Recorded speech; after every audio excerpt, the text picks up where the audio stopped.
Shalom saudaraku, dunia yang ajaib. Mari nikmati berkat Tuhan melalui ciptaannya. Mari alami keajaibannya setiap hari, melihat kebesaran Tuhan melalui dunia yang menakjubkan, yang ditulis oleh pendeta Daud Batchelor. Mari kita berdoa. Ya Allah Bapa kami yang bertata dalam kerajaan surga, saat ini Tuhan, kami datang kepadamu memohon tuntunan Roh Kudus untuk kami bisa mengerti apa yang akan kami dengarkan sebentar. Tolong dengar seru doa ini Tuhan, dalam nama anak-Mu Yesus Kristus kami berdoa. Amin. Tema bulan ini, prestasi yang luar biasa. Judul renungan hari ini, khotbah terpanjang.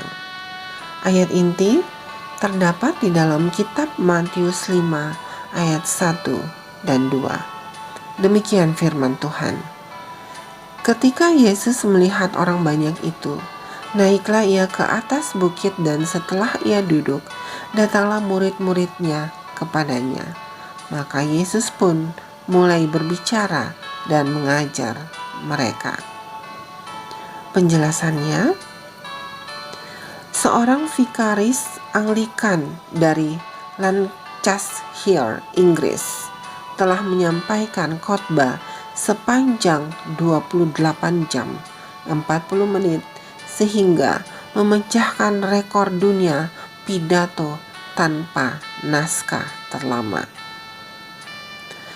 Chris Terry, 46 tahun, memulai khotbah maratonnya pada tanggal 29 Juni 2001. Dia tidak diizinkan untuk mengulangi apa yang telah ia sebutkan, berbicara omong kosong, atau berhenti atau jeda lebih lama dari 10 detik. Tetapi dia diizinkan untuk beristirahat selama 15 menit setiap 8 jam. Dua wasit yang bekerja bergantian setiap 4 jam siap untuk memastikan aturan ini diikuti. Terry adalah seorang mantan dosen perjanjian lama yang kemudian berhasil membujuk agar dapat diterima oleh Guinness Book of Records ketika dia mengambil 4 buku pertama dari Alkitab sebagai teks khotbahnya. Sebelum dia mulai berkhotbah, dia menyatakan, sebagai mantan dosen perjanjian lama, saya sangat menantikan kesempatan untuk berbicara tanpa batas tentang salah satu antusiasme saya yang besar. Khotbah Terry disiarkan langsung setiap 15 menit di CNN sepanjang hari pada tanggal 30 Juni. Dia mengatakan bahwa dia menerima tantangan itu untuk usaha penggalangan dana bagi gerejanya.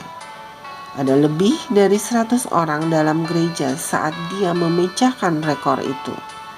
Jika sepertinya dia akan turun, anggota jemaatnya akan melakukan heckle, yaitu memberikan dorongan agar dia terus maju. Kantor berita itu tidak melaporkan apakah ada umat parokinya yang juga bertahan sampai pada akhir khotbahnya. Saudaraku, khotbah di atas bukit adalah khotbah yang paling terkenal dan terpanjang dari khotbah Yesus yang dicatat dalam kitab Injil. Khotbah itu diberikan ketika Kristus menunjuk 12 murid, di mana itu seperti pidato pengukuhan yang memberitahu kita tentang cara kerajaan surga akan beroperasi. Khotbah itu diberikan dari atas sebuah bukit, sama seperti Musa menyatakan hukum Allah dari Gunung Sinai. Yesus memproklamasikannya dari Gunung Berkat, menegaskan hukum yang sama. Apa yang tercatat dalam Injil mungkin merupakan ringkasan dari khotbah yang terbesar yang pernah diberikan. Saudaraku, kapan terakhir kali saudara dengan penuh doa membaca khotbah Kristus di atas bukit? Mengapa saudara tidak mengambil waktu untuk membaca Matius 5 ayat 1 sampai Matius 8 ayat 1? Atau versi yang lebih pendek bisa ditemukan dalam Lukas 6 ayat 17 sampai 49. Dan itu tidak akan memakan waktu 28 jam dan 45 menit. Mari kita berdoa. Bapa kami yang bertata dalam kerajaan surga, terima kasih atas renungan yang baru saja kami dengar. Tolong kami Tuhan untuk mau mempelajari firman Tuhan. Ada khotbah yang telah Kau berikan, khotbah di atas bukit. Kiranya kami mau mengerti maksud Tuhan. Iman kami bertumbuh, dan manakala kedatangan Tuhan yang kedua kali, kami bisa diangkat masuk ke dalam kerajaan surga. Terima kasih Tuhan, tolong dengar seru doa kami, dan tolong berkati kami dalam setiap kegiatan kami sepanjang hari ini. Amin. Saudaraku, demikianlah renungan kita hari ini. Tuhan memberkati. Amin.